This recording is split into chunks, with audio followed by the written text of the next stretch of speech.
Think of cruises, and you also think of food.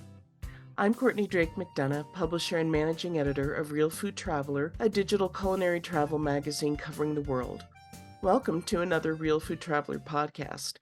Today we're talking about the extra special dining opportunities available on many cruise lines, specialty dining.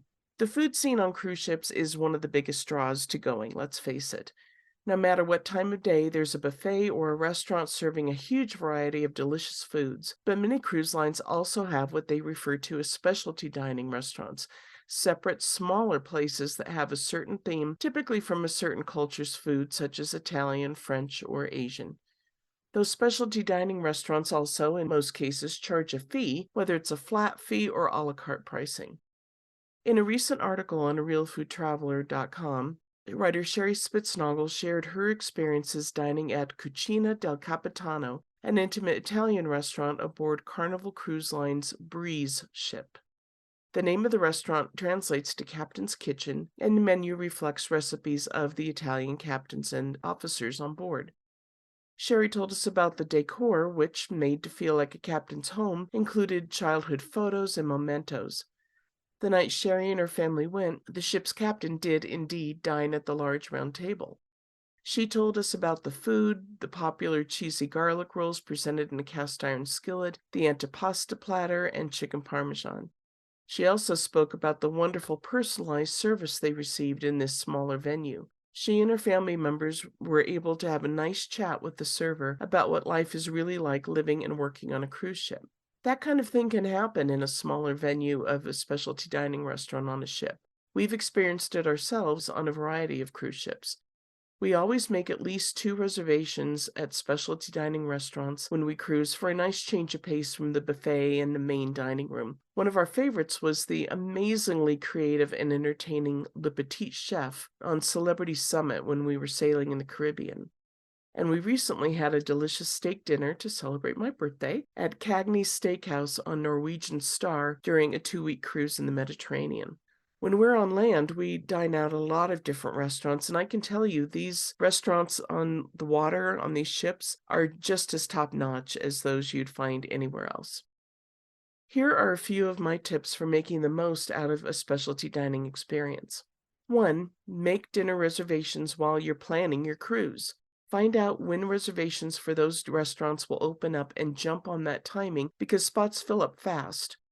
On a recent cruise, reservations opened up about a month before sailing, and I had already researched restaurants we wanted to try to go to, and I was ready when those reservations opened. You can still make reservations for specialty dining when you're on the cruise, but the availability is much, much less. And wouldn't you rather be lounging by the pool than waiting in line at guest services to make a reservation?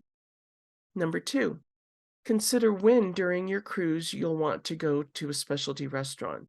I suggest making a reservation for when you're not going to be on an excursion that's super active or that gets you back to the ship close to dinner time.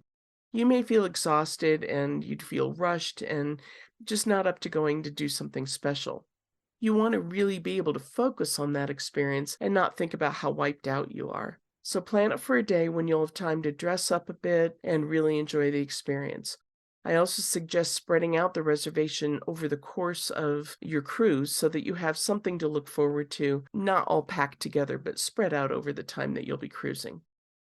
Number 3, dress for the occasion.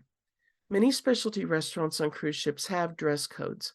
Be respectful and adhere to them, and that means planning ahead for that when you're packing. The days of tuxes and gowns are long past for cruising, but many specialty restaurants require things like collared shirts for men, or that nobody wears shorts or flip-flops, which is totally reasonable. I mean, you can eat in your tank top and shorts and sandals every other day of the trip if you want, but this is your chance to do it upright. Number 4, don't overorder food.